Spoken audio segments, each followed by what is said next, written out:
Hello दोस्तों, नमस्कार। आपके अपने चैनल वी पाठशाला पर मैं आप सभी प्रशिक्षुओं का स्वागत करती हूं। यूपी डीएलएड 2023 बैच के फर्स्ट सेमेस्टर के प्रशिक्षुओं के लिए क्लासेस प्रोवाइड की जा रही हैं, ट्यूशन प्रैक्टिस करवाए जा रहे हैं। तो आप सभी प्रशिक्षु जल्दी से वी पाठशाला चैनल विजिट करिए और अपने डीएलएड की प्रिपरेशन को और भी बेटर बनाइए। तो चलिए, आज की क्लास में हम शिक्षण एवं संप्रेषण से जो आपके बहुविकल्पी और अति लघुत्तरीय प्रश्न बनेंगे उन सभी प्रश्नों को डिस्कस करने वाले हैं। तो सभी प्रशिक्षु जल्दी से सेशन को ज्वाइन कर लीजिए, सेशन इम्पॉर्टेंट होने वाला है। और आप देखिए, क्वेश्चन सॉल्व करिए कि आपके कितने आंसर जो है सही आ रहे हैं। ठीक है, तो चलिए देखते हैं आप कितने क्वेश्चन कर पा रहे हैं। तो चलिए देखते हैं, प्रश्न नंबर पहला है कि शिक्षा एक प्रक्रिया है। शिक्षा कैसी प्रक्रिया है? सतत है। शिक्षा कंटिन्यूअस चलती रहती है।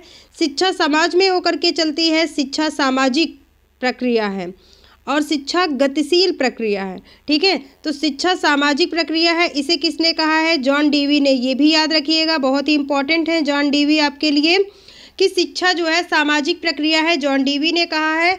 और शिक्षा सतत अनुकूलन की, सतत अनुकूलन है ना, शिक्षा सतत अनुकूलन, तो ये स्किनर ने कहा है। क्या कहा है? स्किनर ने। किसने कहा है? स्किनर ने कहा है। ठीक है, तो याद रखिएगा, शिक्षा जो है वह सतत भी है, सामाजिक है और गतिशील, ये तीनों है। तो आपका राइट आंसर हो जाएगा ऑप्शन नंबर डी, ये सभी। आगे देखते हैं प्रश्न नंबर 2 पर। प्रश्न नंबर 2 है कि शिक्षक के शिक्षण में उसकी सफलता का परिचायक क्या है? देखिए, कोई भी शिक्षक अगर अपने शिक्षण में सफलता प्राप्त करता है तो वह किसके माध्यम से प्राप्त करता है? अगर एक टीचर की जो है शिक्षण विधि, पढ़ाने का तरीका बहुत ही अच्छा है तो वह अपने टीचिंग में सफलता हासिल करेगा। ठीक है, अगर वह अच्छे शिक्षण सूत्र, जैसे सरल से कठिन की ओर, है ना, ज्ञात से अज्ञात की ओर, इन सभी सूत्रों का अगर प्रयोग करेगा और बच्चे को चीज़ें बहुत ही अच्छे से क्लियर होंगी तो शिक्षक का जो शिक्षण है वह सफल होगा।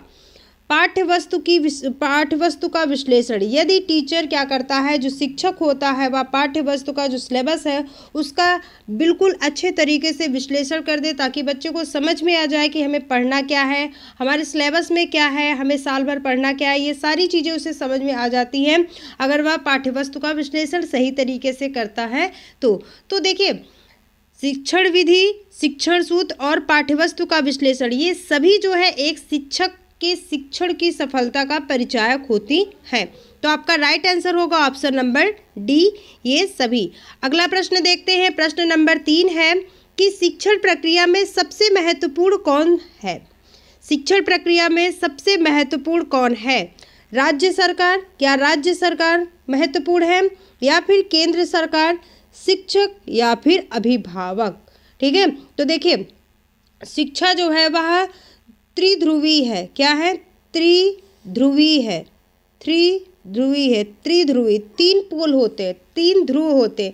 एक तो शिक्षक होता है, एक होते हैं शिक्षार्थी, शिक्षक, शिक्षार्थी और जो है पाठ्यक्रम, ये 3 मेन होते हैं शिक्षण में। ठीक है, तो शिक्षण प्रक्रिया में सबसे महत्वपूर्ण ना तो केंद्र सरकार होगा, ना तो राज्य सरकार होगा और ना ही अभिभावक। आपका राइट आंसर होगा ऑप्शन नंबर सी, शिक्षक। चलिए आगे देखते हैं अगला प्रश्न। प्रश्न नंबर है 4। प्रश्न नंबर 4 में है कि शिक्षण प्रक्रिया में समाहित प्रक्रियाएं होती हैं। शिक्षण प्रक्रिया में समाहित प्रक्रियाएं कितनी होती हैं? 2 होती हैं, या फिर 4, 5 या फिर 3? तो आपका राइट आंसर होगा ऑप्शन नंबर ए, 2 प्रक्रियाएं होती हैं। चलिए आगे देखते हैं अगला प्रश्न। प्रश्न नंबर है आपका 5 कि कक्षा शिक्षण तब बेहतर होता है जब कक्षा के सभी छात्र, देखिए, कक्षा शिक्षण कब बेहतर होगा? जब कक्षा के सभी छात्र अगर शांत बैठे हों तो कक्षा शिक्षण बेहतर होगा। कोई भी टीचर पूछता है, बच्चे कुछ भी नहीं बताते, बिल्कुल शांत होकर के बैठे, तो क्या कक्षा शिक्षण अच्छा होगा? आप खुद बताइए। नहीं ना, गलत है। प्रश्नोत्तर हेतु सभी छात्र तत्पर हों या फिर सभी गणवेश में हों। अगर सभी गणवेश में हो, अर्थात सभी अपने ड्रेस में आए हुए हों, तो क्या कक्षा शिक्षण बेहतर होगा? ड्रेस से कोई लेना देना नहीं है, इनमें से कोई नहीं, ये तो होगा नहीं। सभी बच्चे जो है प्रश्नोत्तर करने के लिए तत्पर हो, रेडीनेस हो, है ना, तैयार हों, कि हमें टीचर से ये प्रश्न पूछना है। और बच्चे कब प्रश्न पूछते हैं? जब वो आप पढ़ते हैं, जब उनको कन्फ्यूज़न क्रिएट होती है। ऐसे जब आप पढ़ोगे ही नहीं तो आपको कोई कन्फ्यूज़न ही नहीं होगा, तो आप प्रश्न ही नहीं करोगे, है ना। अगर कोई प्रश्न कर भी रहा है तो आप उसका सही तरीके से उत्तर नहीं दे पाओगे। अगर कोई प्रश्न पूछा है और कोई उत्तर दे रहा है, अगर वो गलत बता रहा है तो आप उसमें टिप्पणी भी नहीं कर सकते अगर आपको जानकारी नहीं है।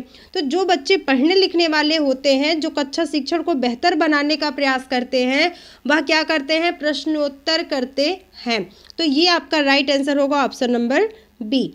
आगे देखते हैं, प्रश्न नंबर 6 है कि शिक्षण का मुख्य अर्थ है। शिक्षण का मुख्य अर्थ क्या होता है? अभी तो हम शिक्षण कर रहे हैं, शिक्षण का मुख्य अर्थ क्या है? चलिए देखते हैं। प्रेरित करना। क्या आप टीचर बनेंगे तो आपका मुख्य लक्ष्य होगा कि बच्चों को प्रेरित करना है या फिर उनका मार्ग प्रदर्शन करना है, क्रियाशील उन्हें बनाना है और चीज़ों को सिखाना है। आप क्या करेंगे? उन्हें प्रेरित करेंगे या फिर मार्गदर्शन उनका करेंगे, क्रियाशील बनाएंगे, सिखाएंगे, या फिर उन्हें तरह तरह की रोज़ सूचना देंगे। ठीक है। और डी है ये सभी। तो देखिए, एक टीचर का कर्तव्य होगा कि वह बच्चे का मार्गदर्शन भी करे, उसका गाइड हो, उसे परामर्श भी दे, क्या सही है क्या गलत है, तुम्हें आगे क्या करना चाहिए, अभी तुम क्या कर रहे हो, है ना। उसे एक्टिव भी बनाना है, क्रियाशील भी करना है, सिखाना भी है टीचर का कार्य, और बच्चे को प्रेरित भी करना होता है टीचर का कार्य। ठीक है। जो शिक्षक होते हैं वह बच्चों को प्रेरित भी करते हैं, मोटिवेट भी करते हैं। सूचना तो देते ही हैं, सूचना देने का अर्थ है उन्हें नई जानकारी प्रदान करना, नए ज्ञान प्रदान करना। तो ये सभी जो है एक टीचर के शिक्षण के एक मुख्य शिक्षण का मुख्य अर्थ होता है। तो आपका राइट आंसर होगा ऑप्शन नंबर डी। आगे देखते हैं अगला प्रश्न। प्रश्न नंबर है 7। प्रश्न नंबर 7 में है कि शिक्षण पुनर्बलन की आकस्मिकताओं का क्रम है, यह कथन किसका है? तो ये कथन से आप सभी बहुत ही अच्छी तरीके से परिचित होंगे कि यह कथन किसका है, क्योंकि ये कथन बहुत ही ज़्यादा इंपॉर्टेंट है। और देखिए, एग्जाम में पूछा भी गया आपके डीलिट के। तो देखिए, यहाँ पर है B.F. स्किनर, बी है एलन गेज, सी है B.O. स्मिथ और डी है K.P. पांडे। तो शिक्षण पुनर्बलन की आकस्मिकताओं का क्रम है, यह कथन जो है आपके B.F. स्किनर जी का है। किसका है? B.F. स्किनर का। आगे देखते हैं प्रश्न नंबर 8 की शिक्षण अधिगम को उत्प्रेरित करने वाली एक पद्धति है, यह कथन है रायबर्न का, B.O. स्मिथ का, रासन्स का या फिर क्लार्क का। तो आपका राइट आंसर होगा option number B, B.O. Smith का। आगे देखते हैं अगला प्रश्न। प्रश्न नंबर है 9। प्रश्न नंबर 9 में है कि B.O. स्मिथ के अनुसार शिक्षण एक निर्देशित क्रिया है। शिक्षण कैसी क्रिया है? तो चलिए देखते हैं।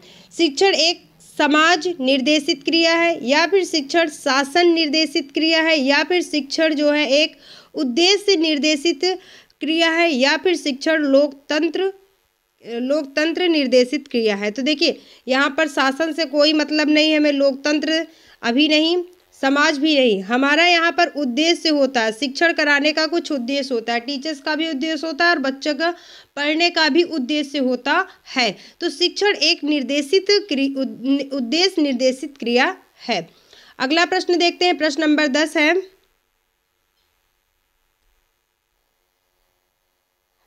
प्रश्न नंबर 10 है कि शिक्षण एक सर्वाधिक महत्वपूर्ण उद्देश्य है। कैसे? बालक का स्वास्थ्य ठीक रखना, मतलब शिक्षण का सर्वाधिक महत्वपूर्ण उद्देश्य क्या है कि बालक का स्वास्थ्य ठीक रखना, या फिर जनसंख्या शिक्षा देना, पर्यावरण की शिक्षा देना, या फिर उपयोगी ज्ञान प्रदान कर सर्वांगीण विकास करना। तो देखिए, एक टीचर का कार्य होता है कि बच्चे को स्वास्थ्य के बारे में भी बताना, जनसंख्या के भी बारे में बताना, पर्यावरण की शिक्षा भी देना। लेकिन जो आपका चौथा ऑप्शन है कि उपयोगी ज्ञान, तो ये सभी उपयोगी ज्ञान में ही आ जाएंगे। और सर्वांगीण विकास करना, हर एक फील्ड में उनका विकास करना है, सर्वांगीण विकास करना है। ठीक है। तो आपका राइट आंसर हो जाएगा ऑप्शन नंबर डी। आगे देखते हैं। प्रश्न नंबर है आपका 11 कि शिक्षण की गति आधारित होनी चाहिए। शिक्षण की गति आधारित होनी चाहिए। शिक्षा किसकी गति पर आधारित होनी चाहिए? क्या परीक्षा की तिथियों के आधार पर हमें शिक्षण कार्य करना चाहिए, या फिर शिक्षक के कार्य पर शिक्षण की गतिविधि आधारित होनी चाहिए, मतलब गति आधारित होनी चाहिए, मतलब स्पीड क्या होनी चाहिए शिक्षण की। जैसे एग्जाम है तो हम जल्दी जल्दी पढ़ा करके सिलेबस खत्म कर दें, ये होना चाहिए। या फिर शिक्षण के कार्य पर मतलब गति होनी चाहिए, या फिर विद्यार्थियों के सीखने की गति पर, या फिर कालांश पर। तो देखिए सारा कुछ जो सिस्टम है इस टाइम पढ़ाई का, वो समझ लीजिए आप लोकतांत्रिक है, अर्थात प्रजातांत्रिक, अर्थात बाल केंद्रित, जिसे हम कहते हैं बाल केंद्रित। सारा कुछ हमें बच्चों को ध्यान में ही रख करके करना है। अगर हम अपने हिसाब से करेंगे, अगर हम शिक्षक हैं, हमें टाइम नहीं है, लेकिन हम जल्दी से 1 महीने में सिलेबस ख़त्म कर दे रहे हैं, तो ये जो है टीचिंग अच्छी नहीं है। ठीक है, तो जो शिक्षण की गति है ना तो कालांश पर, ना ही शिक्षक पर, ना ही परीक्षा की तिथियों को देखकर, ऐसा कुछ नहीं है। इनकी गति पर आधारित नहीं होना चाहिए, बल्कि बच्चा किस स्पीड से सीख रहा है उसकी गति पर आधारित होनी चाहिए। तो आपका राइट आंसर होगा ऑप्शन नंबर सी। आगे देखते हैं, प्रश्न नंबर है आपका 12। प्रश्न नंबर 12 में है कि विद्यार्थियों के सीखने में किसके द्वारा सर्वाधिक रुचि जागृत होती है। विद्यार्थियों के सीखने में किसके द्वारा सर्वाधिक रुचि जागृत होती है। जब बच्चे सीखते हैं तो सर्वाधिक रुचि उन्हें कहाँ से जागृत होती है। तो देखते हैं, सहायक सामग्रियों द्वारा, या फिर कक्षा के वातावरण द्वारा, पुस्तकों द्वारा, या फिर पत्र पत्रिकाओं के द्वारा। अगर एक अकेले बच्चे को आप पत्र पत्रिका देंगे, उसे इंटरेस्ट नहीं रहेगा, पुस्तक देंगे इंटरेस्ट नहीं रहेगा, सहायक सामग्री देंगे इंटरेस्ट नहीं रहेगा। अगर उसे कक्षा में आप ले जाए, छोटा बच्चा है, डेली स्कूल जाने के लिए रोता है, मतलब शुरू में तो वह रोता था, लेकिन जब स्कूल जाता है वहाँ पर उसके नए नए फ्रेंड्स बन जाते हैं, वहाँ का एनवायरनमेंट उसे अच्छा लगने लगता है, तो वो क्या करता है, वह विद्यालय जाने के लिए रोने लगता है। पहले तो वह जाता नहीं था, अब जाने के लिए रोने लगता है। तो क्यों रोता है? क्योंकि वहाँ पर उसको इंटरेस्ट मिल रहा है ना, उसकी रुचि वहाँ पर है। तो विद्यार्थियों के सीखने में किसके द्वारा सर्वाधिक रुचि जागृत होती है? तो कक्षा के वातावरण के द्वारा। तो आपका राइट आंसर होगा ऑप्शन नंबर बी। प्रश्न नंबर 13 है कि शिक्षण एक अधिगम है, कैसा है, डॉट डॉट यहाँ पर है। तो शिक्षण एक क्या अंतः संबंधित है, या फिर शिक्षण एवं अधिगम अंतः संबंधित है, या फिर बाह्य रूप से संबंधित है, कोई संबंधित नहीं है, या फिर सामान्य रूप से संबंधित है।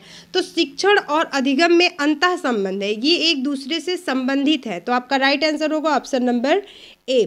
आगे देखते हैं, प्रश्न नंबर है 14। प्रश्न नंबर 14 में है कि एक तंत्रात्मक शिक्षण में प्रमुख स्थान किसका होता है। एक तंत्रात्मक का अर्थ है शिक्षक केंद्रित शिक्षण। ठीक है, तो एक तंत्रात्मक शिक्षण में शिक्षण केंद्रित शिक्षण का अर्थ होता है कि उसमें सर्वा जो प्रमुख स्थान किसका होता है।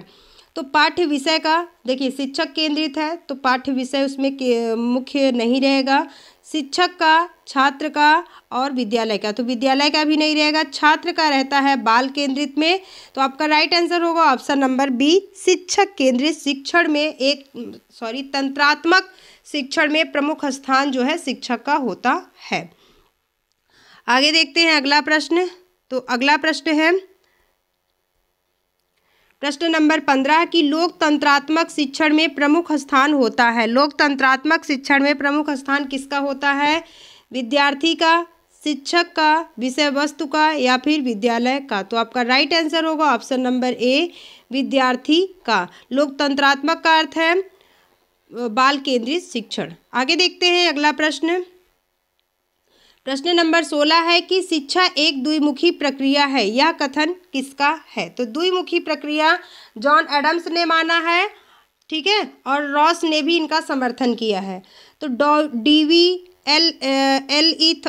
एल थॉर्नडाइक और जेम्स जॉन एडम्स, या फिर रेमंड। तो रेमंड नहीं होंगे, थॉर्नडाइक नहीं होंगे, जॉन डीवी भी नहीं होंगे। तो आपका राइट आंसर होगा जॉन एडम्स। ठीक है, और इनका समर्थन किसने किया है? तो इनका समर्थन रॉस ने किया है। याद रखिएगा कि शिक्षण द्विध्रुवी होता है। आगे देखते हैं अगला प्रश्न है कि अच्छे शिक्षण की विशेषता नहीं है वांछनीय सूचना देना, प्रगतिशीलता, प्रजातंत्रात्मक, या फिर विचारों को अवरुद्ध करना। तो विचारों को अवरुद्ध करना अच्छे शिक्षण की विशेषता नहीं है पूछा है। तो आपका राइट आंसर होगा ऑप्शन नंबर डी।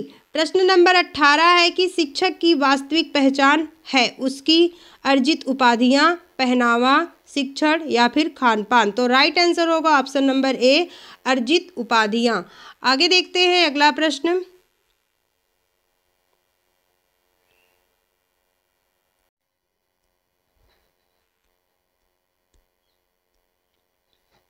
प्रश्न नंबर 19 है कि शिक्षण एक कला है, एक विज्ञान है, विकल्प ए एवं बी दोनों है या फिर इनमें से कोई नहीं। तो शिक्षण एक कला है और विज्ञान दोनों है, तो आपका राइट आंसर होगा ऑप्शन नंबर सी, विकल्प ए एवं बी दोनों।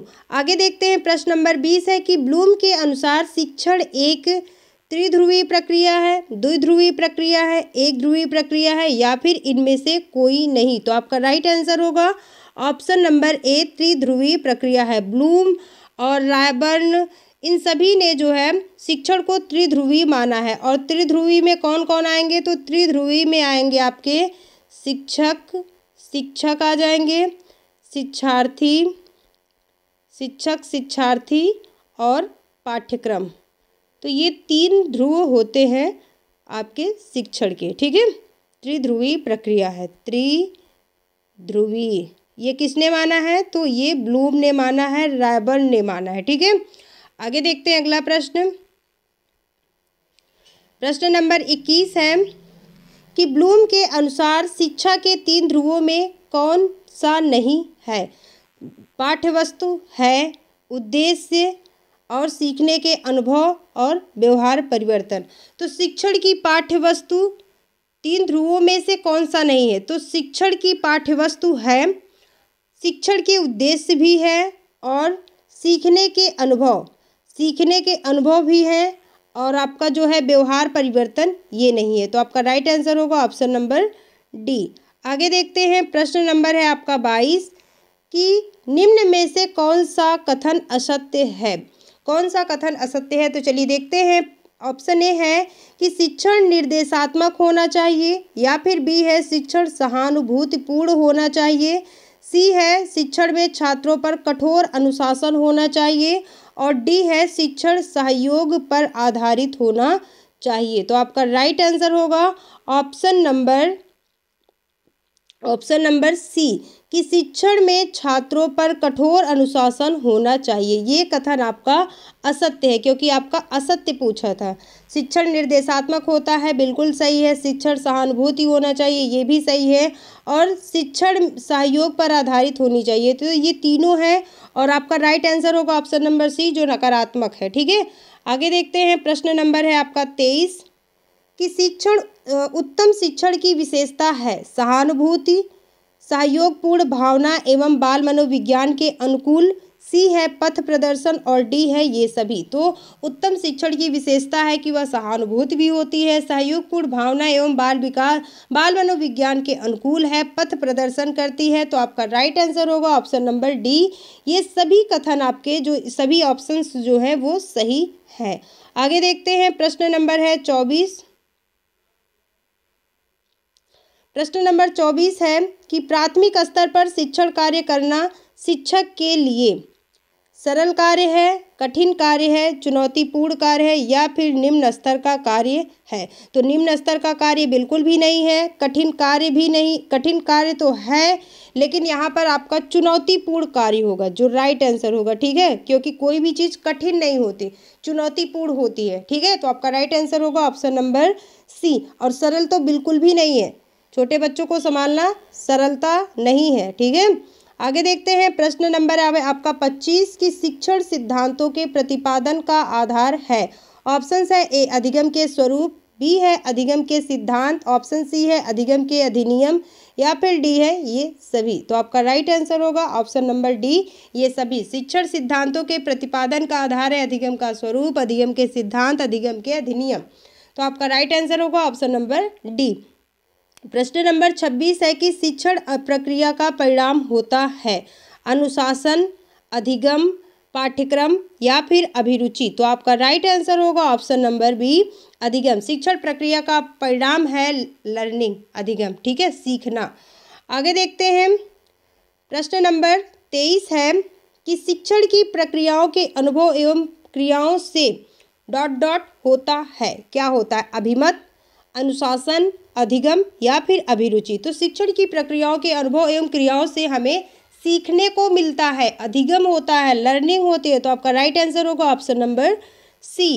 प्रश्न नंबर 28 है कि कम्युनिकेशन शब्द की उत्पत्ति मानी जाती है। कम्युनिकेंट शब्द से, कम्यून शब्द से, कम्युनिस्ट शब्द से या फिर कम्युनिज्म शब्द से। तो आपका राइट आंसर होगा ऑप्शन नंबर सी, कम्युनिस्ट शब्द से। किससे? कम्युनिस्ट शब्द से कम्युनिकेशन की उत्पत्ति मानी जाती है। आगे देखते हैं, प्रश्न नंबर है आपका 29।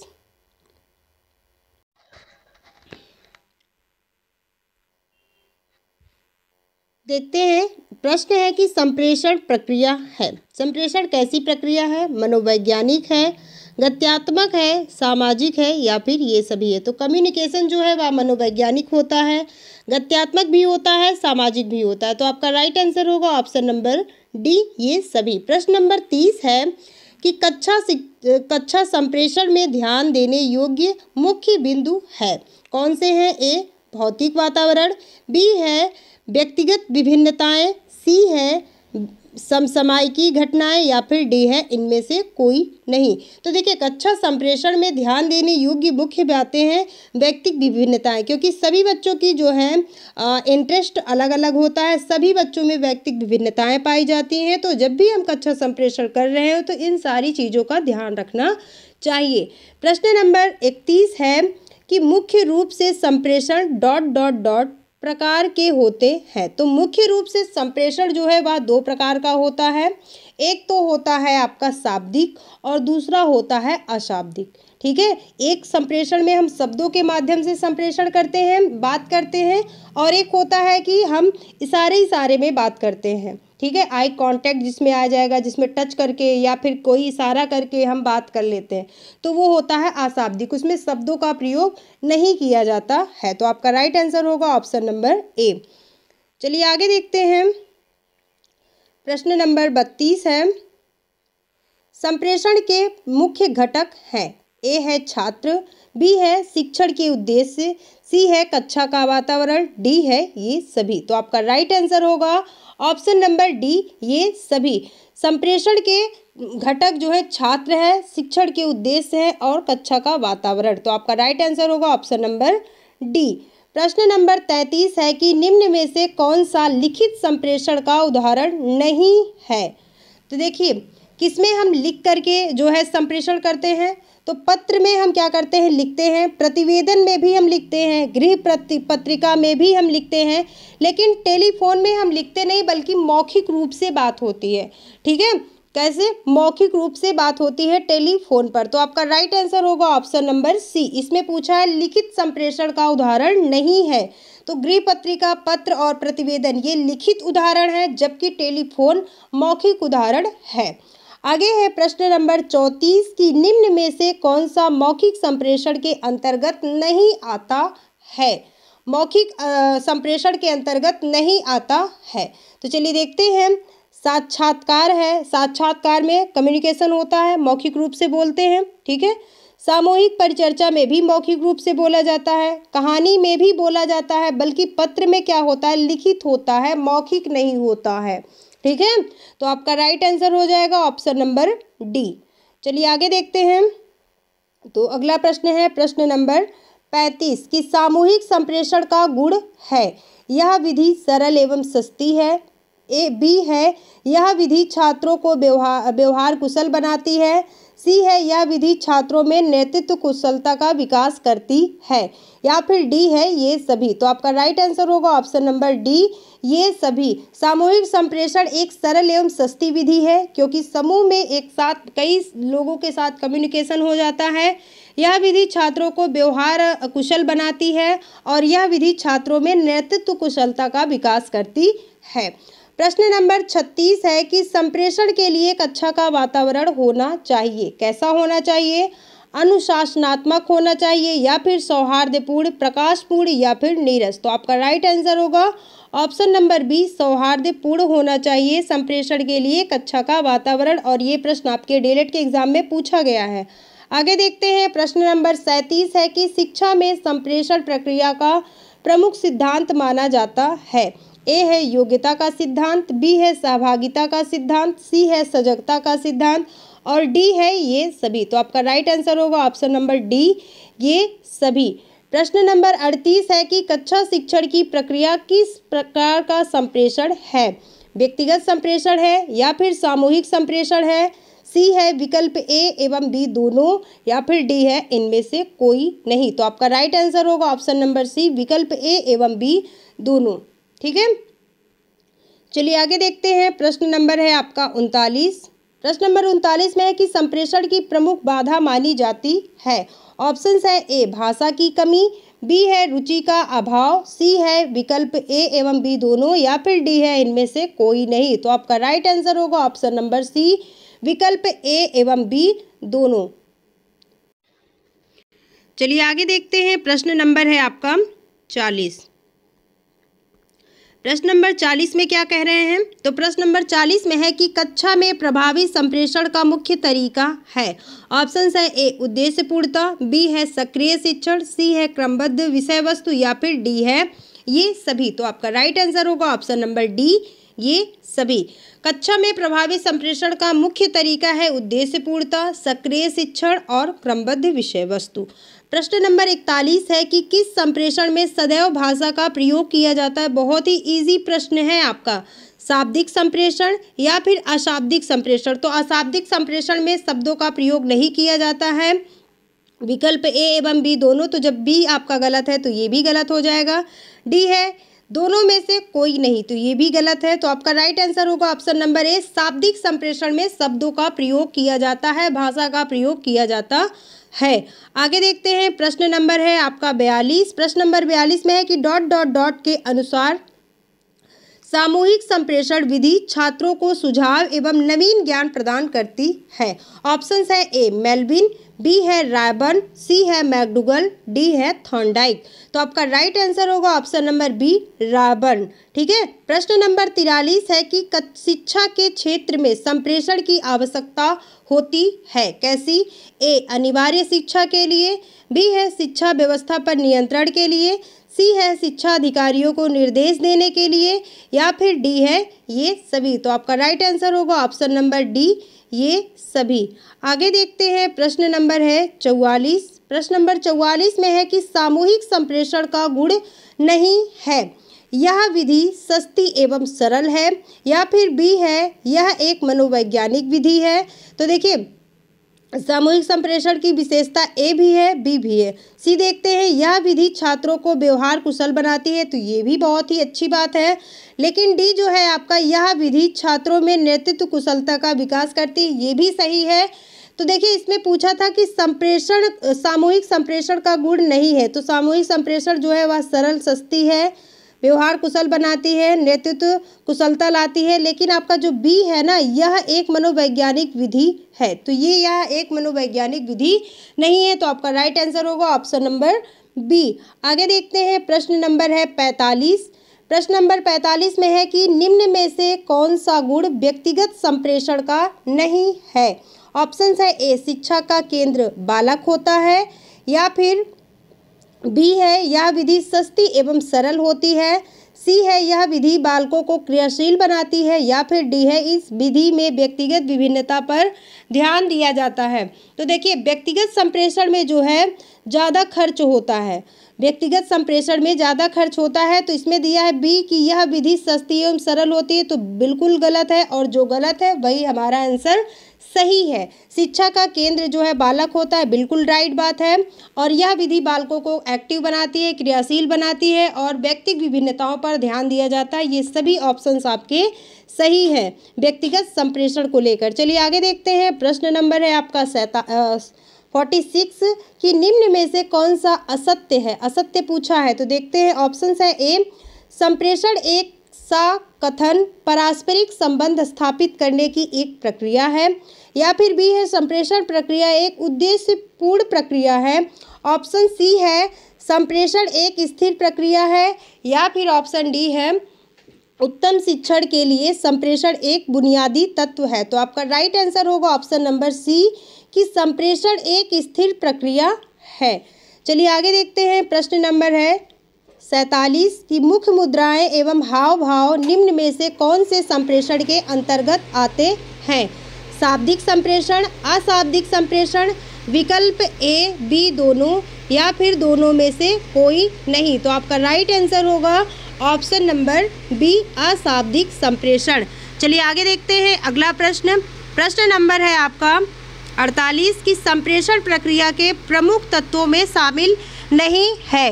ए संदेश, बी है संदेश प्राप्तकर्ता, सी है भाषा और डी है माध्यम। तो आपका राइट आंसर होगा ऑप्शन नंबर सी, भाषा। चलिए आगे देखते हैं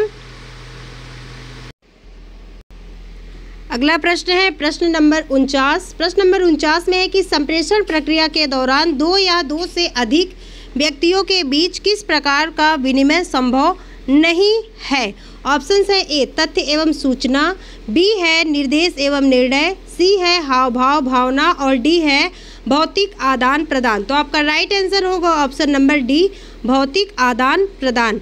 अगला प्रश्न है प्रश्न नंबर 50 की संप्रेषण की 4 एस हैं। कौन है? संक्षिप्तता, साधारण, शक्ति, निष्ठावान, या फिर बी है स्कूली, बोलना, बिखराव, साधारण, या फिर सी है साधारण बोलना, वैज्ञानिक, सामाजिक, या फिर डी है साधारण बोलना, बहुरंगी, सामाजिक। तो आपका राइट आंसर होगा ऑप्शन नंबर ए, संप्रेषण के 4 एस जो है संक्षिप्तता, साधारण, शक्ति और निष्ठावान होते हैं। तो आपका राइट आंसर होगा ऑप्शन नंबर ए। अब चलिए देखते हैं जो आपके अति लघुत्तरीय प्रश्न दिए हैं उन सभी प्रश्नों को हम डिस्कस कर लेते हैं। तो आपका प्रश्न है प्रश्न नंबर 1।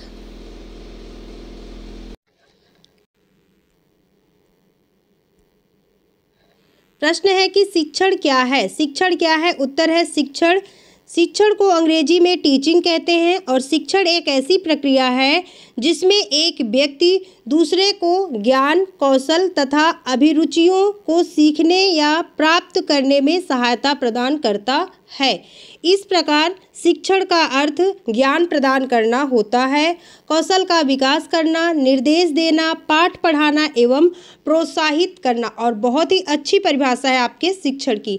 प्रश्न नंबर 2 है कि शिक्षण के संबंध में स्किनर का क्या कथन है? बहुत ही इंपॉर्टेंट है स्किनर का कथन, ठीक है। तो चलिए देखते हैं। शिक्षण के संबंध में स्किनर ने कहा कि शिक्षण जो है पुनर्बलन की आकस्मिकताओं का क्रम है। पुनर्बलन की आकस्मिकताओं का क्रम जो है किसने कहा है? तो स्किनर ने कहा है, ठीक है। अगला प्रश्न देखते हैं। प्रश्न नंबर है आपका 3 कि शिक्षण के संबंध में बी.ओ. स्मिथ का क्या मत है?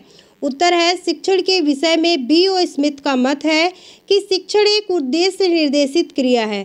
शिक्षण एक उद्देश्य निर्देशित क्रिया है, यह किसने कहा है? तो बी.ओ. स्मिथ ने कहा है। प्रश्न नंबर 4 है कि शिक्षण के संबंध में जेम्स एम थाइन की परिभाषा दीजिए।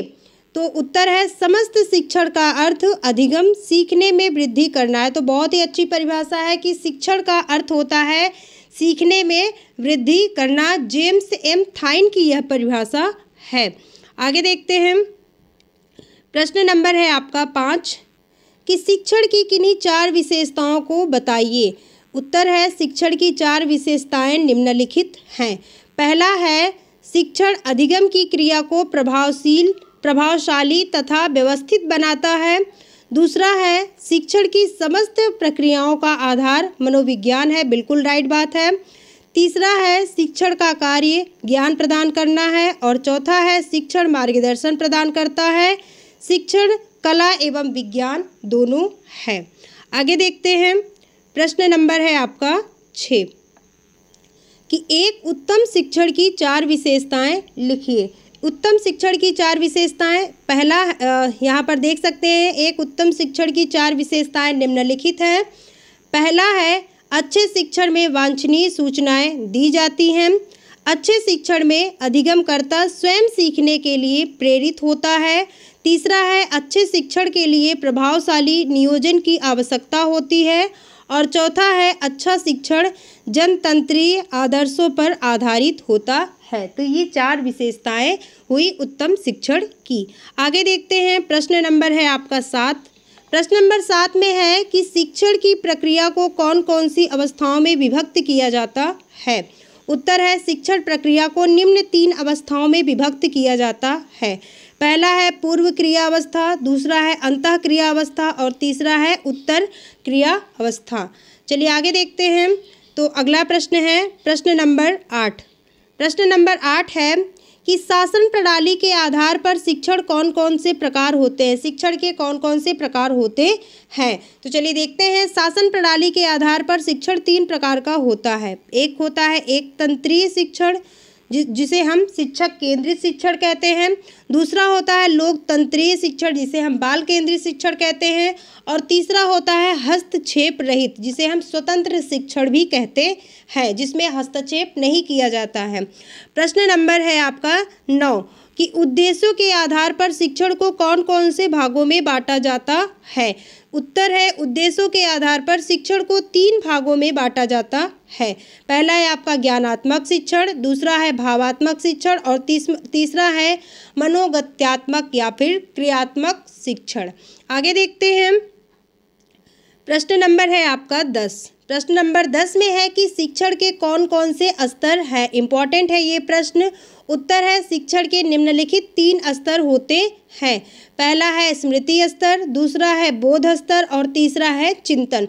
स्मृति, बोध, चिंतन याद रखिएगा। प्रश्न नंबर 11 है कि एक तंत्रीय शिक्षण में क्या अभिप्राय है, मतलब एक तंत्रीय शिक्षण से क्या अभिप्राय है, अर्थात शिक्षक केंद्रित शिक्षण से क्या अभिप्राय है। ठीक है, तो चलिए उत्तर देखते हैं। वह शिक्षण जिसमें शिक्षक का स्थान प्रमुख होता है एवं छात्र का स्थान गौण होता है। तो जिसमें शिक्षक का स्थान, ऐसे शिक्षण जिसमें शिक्षक का स्थान मुख्य होता है और छात्र का स्थान गौण होता है, मतलब मुख्य नहीं होता है, तो वह शिक्षण एक तंत्रीय शिक्षण कहलाती है। जैसे प्राचीन काल की जो शिक्षण पद्धति थी वह एक तंत्रीय थी, अर्थात शिक्षक केंद्रित शिक्षण थी।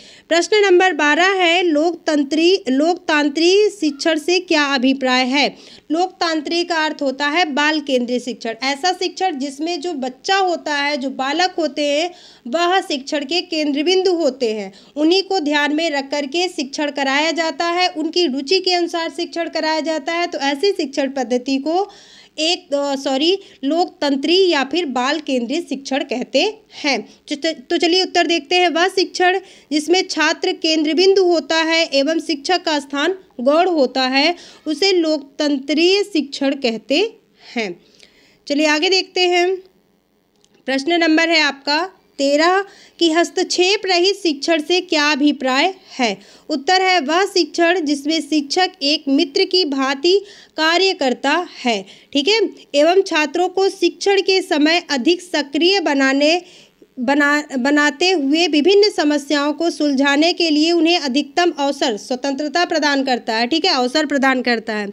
इसमें शिक्षक छात्र क्रियाओं में हस्तक्षेप न करते हुए उसकी सृजनात्मक क्षमताओं के विकास की ओर ध्यान केंद्रित करता है। ऐसे शिक्षण पद्धति को हस्तक्षेप रहित शिक्षण पद्धति कहते हैं। प्रश्न नंबर 14 है कि शिक्षण की प्रकृति कलात्मक है या फिर वैज्ञानिक। उत्तर है शिक्षण की प्रकृति कलात्मक भी है एवं वैज्ञानिक। शिक्षण कला एवं विज्ञान दोनों है। आगे देखते हैं। प्रश्न नंबर है आपका 15 कि शिक्षण के कोई 4 उद्देश्य बताइए। पहला है छात्रों को सीखने के लिए प्रोत्साहित करना, छात्रों का मार्गदर्शन करना, तीसरा है छात्रों में आत्मविश्वास उत्पन्न करना और चौथा है छात्रों में मानसिक शक्तियों का विकास करना। प्रश्न नंबर 16 है कि शिक्षण के संबंध में बर्टन का क्या कथन है।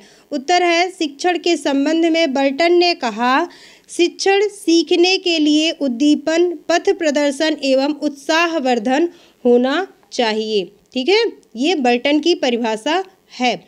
आगे देखते हैं। प्रश्न नंबर है आपका 17। प्रश्न नंबर 17 में है कि शिक्षक केवल पथ प्रदर्शक अथवा निर्देशक के रूप में कार्य करता है और स्व अनुशासन पर जोर देता है। एलन गेज उपरोक्त कथन किस प्रकार के शिक्षण से संबंधित है।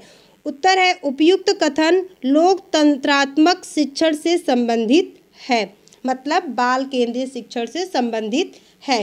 प्रश्न नंबर 18 है कि संप्रेषण क्या है? उत्तर है संप्रेषण का अर्थ परस्पर सूचनाओं एवं विचारों का आदान प्रदान करना होता है, जिसे कम्युनिकेशन भी कहते हैं, जिसमें दो या दो से अधिक व्यक्ति अपने भावों को, अपने विचारों को, अपने अनुभवों को एक दूसरे के साथ साझा करते हैं, तो उसे हम कम्युनिकेशन कहते हैं। ठीक है, संप्रेषण कहते हैं। प्रश्न नंबर 19 है कि संप्रेषण को व्यापक संदर्भ में स्पष्ट कीजिए। संप्रेषण एक गत्यात्मक, उद्देश्यपूर्ण, द्विध्रुवी, द्विवाही प्रक्रिया है, जिसमें संप्रेषण सामग्री, संप्रेषण करने वाला तथा संप्रेषण ग्रहण करने वाला होता है। इसमें सूचनाओं एवं विचारों का संप्रेषण व ग्रहण लिखित, मौखिक अथवा संकेतों के माध्यम से होता है। आगे देखते हैं, प्रश्न नंबर है 20।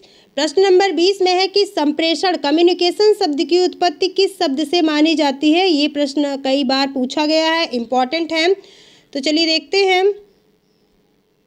उत्तर है संप्रेषण को अंग्रेजी में कम्युनिकेशन कहा जाता है। कम्युनिकेशन शब्द की उत्पत्ति लैटिन भाषा के कम्युनिस शब्द से मानी जाती है, जिसका अर्थ है सामान्य बनाना। प्रश्न नंबर 21 है कि संप्रेषण कितने प्रकार का होता है? मुख्य रूप से संप्रेषण निम्न 2 प्रकार संख्या के आधार का होता है। वैयक्तिक संप्रेषण, मतलब व्यक्तियों की संख्या के आधार पर।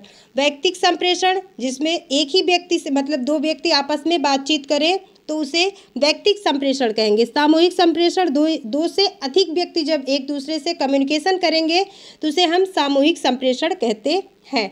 और इसके अतिरिक्त भाषा शैली या प्रस्तुतिकरण के आधार पर भी संप्रेषण 2 प्रकार का होता है। एक होता है शाब्दिक संप्रेषण और दूसरा होता है अशाब्दिक संप्रेषण। शाब्दिक संप्रेषण में शब्दों का प्रयोग किया जाता है, जबकि अशाब्दिक संप्रेषण में शब्दों का प्रयोग नहीं किया जाता है, भाषा का प्रयोग नहीं किया जाता है, इशारे में बातचीत की जाती है। अगला प्रश्न है प्रश्न नंबर 22 की शाब्दिक संप्रेषण एवं अशाब्दिक संप्रेषण में भेद स्पष्ट कीजिए। उत्तर है शाब्दिक संप्रेषण के 2 भेद हैं, मौखिक तथा लिखित। अशाब्दिक संप्रेषण के 3 भेद होते हैं, वाणी या ध्वनि संकेत, आँखों की भाषा, मुख मुद्रा, और तीसरा है स्पर्श करना। और यहाँ पर भी आप देख सकते हैं डायग्राम में। चलिए आगे देखते हैं। प्रश्न नंबर है आपका 23 कि संप्रेषण में आने वाली किन्हीं 2 प्रमुख बाधाओं का नाम बताइए। मतलब 2 प्रमुख बाधाओं को बताइए। तो एक है आपका भौतिक बाधाएं, जैसे शोर, खराब स्वास्थ्य, वातावरण आदि, और दूसरा है भाषागत बाधाएं, जैसे अस्पष्ट शब्द, अनावश्यक शब्द, गलत उच्चारण, आवश्यक शब्द आदि। प्रश्न नंबर 24 है कि संप्रेषण की प्रक्रिया स्पष्ट कीजिए। तो देखिए संप्रेषण में क्या होता है, एक होता है प्रेषक, ठीक है, जो क्या करता है, जो संप्रेषित करता है, और दूसरा होता है सुनता है, वो क्या करता है, संदेश को प्राप्त करता है। ठीक है, तो चलिए देखते हैं यहाँ पर। संदेश वाहक संदेश तैयार कर, ठीक है, इनकोडिंग उसे किसी माध्यम जैसे रेडियो, टेलीफोन, तार, भाषण, पत्र आदि द्वारा प्रेषित करता है। प्रेषित संदेश जहां पहुंचता है वहां उसे पढ़ लिया जाता है, डिकोड कर लिया जाता है। ठीक है, यहाँ से इनकोडिंग किया जाता है और यहाँ पर डिकोड किया जाता है, और यदि आवश्यक हुआ तो प्रेषक को संदेश प्राप्ति की सूचना, मतलब फीडबैक दी जाती है। तो देखिए एक यहाँ पर जैसे कोई संदेश कह रहा है तो किसी माध्यम से कहता है, और फिर क्या करता है, ये व्यक्ति इसको सुनता है, फिर ये क्या करता है, फीडबैक देता है। क्या करता है, फीडबैक देगा, उसका प्रत्युत्तर देगा, फिर ये कोई संप्रेषण करेगा, फिर माध्यम के द्वारा, और क्या करेगा, ये जो ग्राहक होता है ये क्या करता है, ग्रहण करता है। ठीक है, तो यही होता है, यहाँ पर देख सकते हैं आप। अगला प्रश्न है प्रश्न नंबर 25 कि संप्रेषण के कोई 2 मुख्य कार्य बताइए। उत्तर है सूचना प्रदान करना, निर्देश, आदेश, संदेश देना या प्रेषित करना, या फिर प्रस्फुरित करना। प्रश्न नंबर 26 है कि संप्रेषण की कोई एक परिभाषा दीजिए। उत्तर है संप्रेषण की परिभाषा E.G. मेयर के अनुसार संप्रेषण से तात्पर्य किसी व्यक्ति के विचारों एवं अभिमत से अन्य व्यक्तियों से परिचित कराना है। तो आज की क्लास में इतना ही। हमने कुछ आपके बहुविकल्पी और अतिलघुत्तरीय प्रश्नों को संप्रेषण से डिस्कस किया। क्लास आपको कैसी लगी प्लीज़ कमेंट बॉक्स में ज़रूर कमेंट करिएगा। क्लास अच्छी लगी हो तो क्लास को लाइक करिए, शेयर करिए और चैनल को ज़रूर से ज़रूर सब्सक्राइब कर लीजिए, बेल आइकन प्रेस कर लीजिए ताकि मैं कोई भी वीडियो अपलोड करूं तो नोटिफिकेशन आपके पास जल्द से जल्द पहुंच जाए। तो क्लास से जुड़ने के लिए, चैनल से जुड़ने के लिए और क्लास के अंत तक बने रहने के लिए सभी प्रशिक्षुओं को धन्यवाद। Thanks for watching.